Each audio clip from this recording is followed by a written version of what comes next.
Hello and welcome to Sci-Fi-Night Light, where I just talk about random topics that somehow relate to sci-fi and horror. So, Valentine's Day is just around the corner, which means lots of happy couples and bitter singles.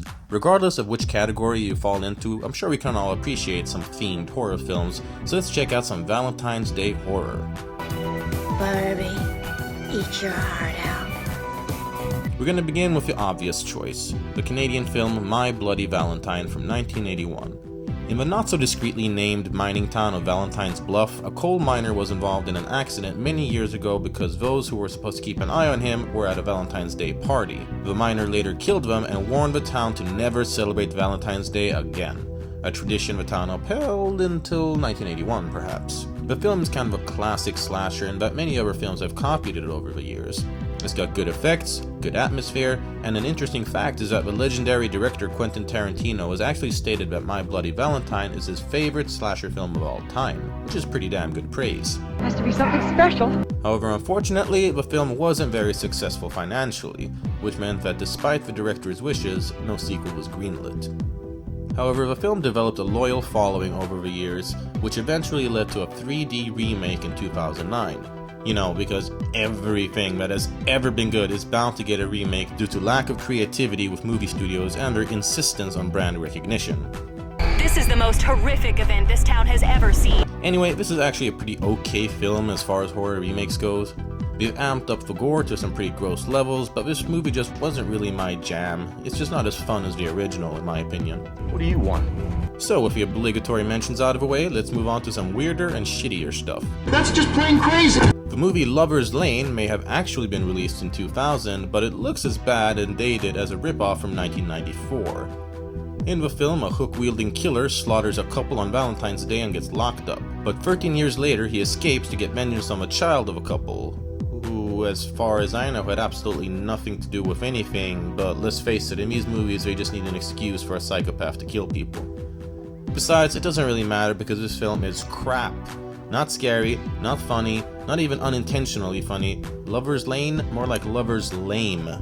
Try Lover's Lane if you can find it. Let's move on to Hospital Massacre, aka X-Ray from 1982. The film follows the young Susan who gets stalked by a maniacal killer at a hospital while he wears a surgeon's mask. All things point to this being the result of a disastrous Valentine's Day many years ago where Susan rejected a young man named Harold, and I guess somehow scarring him for life?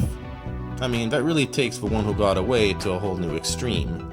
This movie is actually a lot of fun as far as cheesy B-movie slashers go. It's got some fun and inventive kills, doesn't take itself too seriously, and has plenty of silly moments that you can laugh at. It's Dr. Jacobs. Someone's killed her. She's inside, hanging in the cabinet. And the Oscar goes to... Also, most of the film was shot in just one night in an abandoned hospital, so you gotta give them credit for effort. Hey, wait a minute. Yo, man, you gotta give me a hand here. You gotta do something. We're gonna round off with some mediocrity, the 2001 slasher Valentine. The film is about as cliché as any slasher film ever made, and it starts with a young boy getting humiliated and beaten up on Valentine's Day, sparking a grand revenge plot just like in most of the films I've already talked about. Who's Jeremy Melton? This loser from 6th grade. We haven't seen him in years. You probably already know the deal. Flash forward a couple years and a group of girls involved start getting murdered one by a masked killer. The film features what were at the time some of the hottest stars around, such as David Boreanaz and Denise Richards. Does someone want to be my Valentine? And it was shot in just 42 days. An interesting fact is that Boreanaz spent less than 2 weeks on set, and Katherine Heigl didn't even read the full script before accepting the role. So, in other words, it's a pretty cheap and lackluster film that even the cast wasn't that into, and it mostly just feels stale and not even close to as fun as Hospital Massacre or My Bloody Valentine.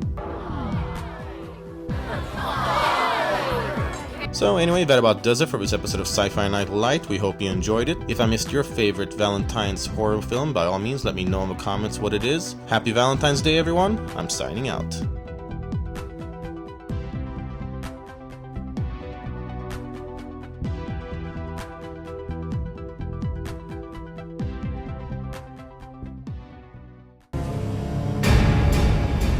The fuck are you?